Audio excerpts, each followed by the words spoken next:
Hello दोस्तों। अभी मैं टीवी देख रहा था और पाकिस्तानी चैनल जियो चैनल के ऊपर ये खबर आने लग गई कि जो कराची में बोल्टन मार्केट के पास जो धमाका हुआ है कल, वो सिंधु देश रेवोल्यूशनरी आर्मी ने किया है। और पाकिस्तान की जो पुलिस और सिक्योरिटी एजेंसी हैं उन्होंने 2-3 लोग भी पकड़े हैं और उन लोगों ने कन्फेशन किया है कि उन्होंने ये धमाका जो है इंडिया के कहने पर किया है, या इंडिया ने उनको ये सहूलत दी है कि वो ये धमाका करें, यानी वो इंडिया के लिए काम कर रहे थे। तो इंडिया, पहली बात तो ये कि इंडिया ऐसा क्यों करेगा। इंडिया को तो पाकिस्तान में धमाके कराने की कोई ज़रूरत नहीं, ख़ास तौर पर ऐसे वक्त में जब इमरान खान अपने हर जलसे में एक नया धमाका खुद कर रहा है पाकिस्तान के ऊपर। यानी पाकिस्तान के ऊपर जो ज़मीनी धमाका होता है, यानी टेरिटोरियल जो एक ब्लास्ट होते हैं कि कराची में कर दिया, बलूचिस्तान में हो गया या खैबर पख्तूनख्वा में हो गया, उसका इम्पैक्ट तो एक लोकलाइज्ड इम्पैक्ट होता है। इतनी बात तो आप मेरी फॉलो कर रहे हैं। देखिए ना, अगर बलोच लिबरेशन आर्मी पंजगोर में पाकिस्तान आर्मी के कैंप पर हमला करती है तो उसका असर सिर्फ पंजगोर या बलूचिस्तान के इलाके में होता है, पूरे मुल्क के ऊपर तो उसका असर नहीं होता। या फिर जैसे कराची में चाइनीज़ जो थे उनको जो मारा गया तो उसका असर भी कन्फ्यूशियस इंस्टीट्यूट के टीचर्स तक ही महदूद है ना, 12, 13, 15 चले गए वहाँ से टीचर। लेकिन जो धमाके इमरान खान कर रहा है, कभी कहता है कि मैंने वीडियो बनाई है जिसमें मैंने नाम ले लिए हैं उन लोगों के जो मुझे कत्ल करने की साजिश में शामिल हैं। कभी कहता है कि जहर जो है वो दिया जाता है जिससे अचानक हार्ट अटैक हो जाए। कभी कहता है कि जो न्यूट्रल है यानी आर्मी को अटैक कर रहा है ना, ये सारी बातें आर्मी के लिए कर रहा है, वो उनको सुना रहा है कि न्यूट्रल जो है वो सिर्फ जानवर होता है। इसका मतलब ये है कि आप न्यूट्रल नहीं रह सकते, पाकिस्तान आर्मी जो है वो हमारे साथ हमारा साथ दे शहबाज शरीफ गवर्नमेंट के ख़िलाफ़ या कोलिशन गवर्नमेंट के ख़िलाफ़ या जो पहले अपोजिशन थी उसके ख़िलाफ़। देखें, मेरी बात सुने, इस किस्म के बयानात से तो जो धमाका हो रहा है पाकिस्तान में वो ये हो रहा है कि पाकिस्तान की फ़ौज 2 हिस्सों में तकसीम हो चुकी है। ये अभी सरफेस के ऊपर जो आपको सुकून नज़र आ रहा है पाकिस्तान आर्मी में, जो सब कह रहे हैं कि नहीं नहीं हम एक चेन ऑफ कमांड होती है और जिस तरफ चीफ ऑफ आर्मी जिस तरफ देखता है पूरी फ़ौज जो है उसी तरफ देखती है, ये भी सरफेस पे है। सरफेस के नीचे क्या लावा पक रहा है वो आने वाले दिनों में आप लोगों के सामने आएगा। आप ये देखें कि हक्कानी जनरल्स जिनको मैं कहता हूँ उनकी शक्ल में लेफ्टिनेंट जनरल हमीद गुल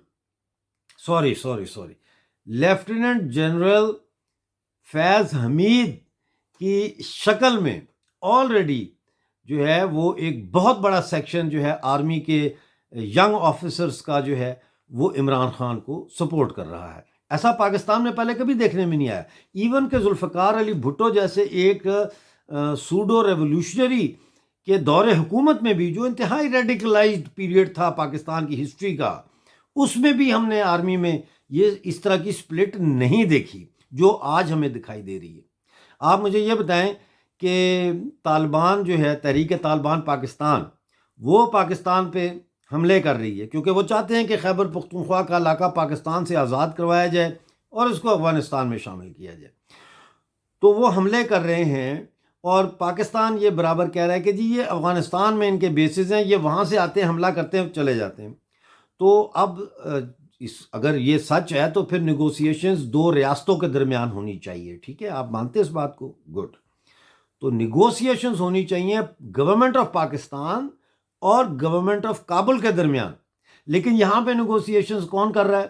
पेशावर कोर का corps commander former DGISI lieutenant general Faiz Hameed Kabul पहुंचा है आज, वो वहाँ पे मुज़ाकरात कर रहा है। तो पहली बात तो ये कि फ़ौज न्यूट्रल नहीं है, फ़ौज आज भी पाकिस्तान की फॉरेन पॉलिसी को कंडक्ट कर रही है, कंट्रोल कर रही है। ठीक है, तो ये जो धमाके इमरान खान कर रहा है, इंडिया को क्या ज़रूरत है धमाका करने की? ठीक है, फिर जो इकोनॉमी के धमाके हो रहे हैं, यानी डॉलर 194 का हो गया गोइंग 195 रुपीज़ फॉर $1। پاؤنڈ جو ہے وہ 245 روپیز کا ہو گیا ہے، ٹھیک ہے نا.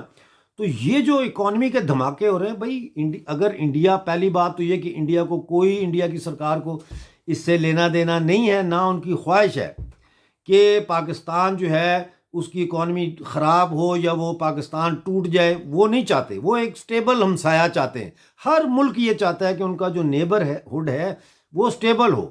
اگر آج سری لنکا میں اس قدر بھیانک اکنامک کرائسس آیا ہے تو انڈیا کوئی خوش نہیں ہے. انڈیا کوشش کر رہا ہے کہ کس طرح سے سری لنکا کی مدد کی جائے کہ وہ اس میں سے باہر نکلیں. تو اب وہ کیوں نہیں نکل رہا، وہاں کی پولیٹیکل لیڈرشپ کیا کر رہی ہے، وہ ہمارا آج کا ٹاپک نہیں ہے. لیکن میں صرف یہ ایمفیسس کر رہا ہوں کہ کوئی بھی دیش ہو وہ اپنے نیبرہڈ میں شانتی چاہتا ہے، امن چاہتا ہے، سٹیبلٹی چاہتا ہے، کیونکہ وہ سٹیبلٹی پھر پورے ریجن کی سٹیبلٹی ہوتی ہے. تو پہلی بات تو یہ کہ انڈیا کو تو ضرورت نہیں ہے کہ وہ بلوچستان میں یا سندھ میں یا پی او جے کے میں بھی فار دیٹ میٹر وہ کوئی کارروائی کرے. آپ کو پتہ ہے کہ پی او جے کے جو لوگ ہیں، مطلب جو پولیٹیکل پارٹیز ہیں جو پاکستان سے آزادی چاہتی ہیں، وہ تو یہ گلا کرتی ہیں، بار بار یہ گلا کرتی ہیں کہ انڈیا جو ہے ہمیں سپورٹ نہیں کرتا، فائنینشیل سپورٹ نہیں کرتا، ٹھیک ہے. اور الٹا لوگ مجھے کہتے ہیں کہ جی آپ کو تو بڑے ڈالر مل رہے ہوں گے. سمجھ آئی؟ تو مجھے تو ڈالر نہیں مل رہے، نہ میں نے کبھی زندگی میں ڈالروں کے لیے کام کیا ہے. میں تو ایک سیاسی سوچ میں پروان چڑھا ہوں، اسی میں پھلا پھولا ہوں. اور آج میں نے جو یہ ذمہ داری ہے پاکستانی قبضے والے جموں کشمیر کو پاکستان سے اور پاکستانی قبضے والے گلگت بلتستان کو پاکستان سے آزاد کرانے کی جو لڑائی ہے اس کا حصہ بننے کا خود فیصلہ کیا ہے، ٹھیک ہے نا. تو اب انڈیا نے تو ہمیں نہیں کہا کہ آپ یہ کام کریں، یا انڈیا نے تو کسی اور کو نہیں کہا کہ آپ یہ کام کریں. لہٰذا انڈیا کے اوپر یہ الزام لگانا یہ دراصل پاکستان کے انٹرنل جو انٹرنسک کانٹراڈکشنز ہیں، اکانومی کے، پالیٹکس کے، نیشنل کوسچن کے، ریلیجن کے، سیکٹیرینزم کے، ایتھنیسٹی کے، اس کے اوپر بلینکٹ ڈال رہے ہیں انڈیا کی، یہ کہہ کے کہ جی انڈیا کے لوگ، انڈیا کے طرف سے یہ حملہ جو ہے کراچی میں کروایا گیا. یہ باتیں مطلب ہے، ہم دنیا بچہ نہیں ہے جس کو آپ جھنجھنا دکھا کے اس کی اٹینشن ڈائیورٹ کر لیں گے. ایسا نہیں ہو سکتا. اب جھنجھنا اگر آپ بجائیں گے تو وہ جھنجھنا پہلے تو بجے گا ہی نہیں، اور بجے گا بھی تو لوگ اس کو پکڑ کے ڈسٹ بن میں پھینک دیں گے. پاکستان ٹوٹ رہا ہے، پاکستان سلائیڈ کر رہا ہے بڑی تیزی کے ساتھ ایک ایسے اکنامک پاتھ پہ جس کا اینڈ رزلٹ جو ہے وہ اچھا نہیں ہے. میں آپ کو اس کی مثال دیتا ہوں. آپ جب ہم لوگ چھوٹے تھے تو ہم سلائیڈ کرتے تھے، تو عام طور پر جو پارکس ہوتے ہیں ان میں سلائیڈ لگی ہوتی ہے. تو اوپر ہم چڑھتے ہیں، اوپر سے سلائیڈ سے نیچے آتے ہیں تو نیچے ہارڈ زمین ہوتی ہے نا، وہ ہارڈ، وہاں سے گھاس ختم ہو چکی ہوتی ہے، وہ زمین سخت ہو جاتی ہے کیونکہ لوگوں کے پاؤں بچوں کے لگ کے. ایک اور سلائیڈ بھی ہوتی ہے جو سوئمنگ پول میں ہوتی ہے. تو ہم سوئمنگ پول میں اس سلائیڈ میں جاتے ہیں، اوپر سے ہم بیٹھتے ہیں، نیچے آتے ہیں تو سیدھا پانی میں چلے جاتے ہیں. تیرنا آتا ہو تو نکل آتے ہیں، تیرنا نہ آتا ہو تو ماں باپ کھڑے ہوتے ہیں نکالنے کے لیے، ٹھیک ہے. پاکستان کی اکانومی اسی طرح ہے. پاکستان کی اکانومی ایک طرف سلائیڈ ڈاؤن کر کے بڑی تیزی کے ساتھ جا رہی ہے نیچے. اگر یہ ہارڈ گراؤنڈ پہ گرتے ہیں تو یہ برباد ہیں، پاش ہو جائیں گے. اور اگر یہ پانی میں، سوئمنگ پول والے پانی کی طرح اس میں گرتے ہیں تو ان کو تیرنا نہیں آتا، کیونکہ یہ ایگزاسٹ ہو چکی ہے اکانومی. اس لیے بھارت کے اوپر الزام دینا بند کرو، اپنے گریبان میں جھانک کر دیکھو. Thank you very much.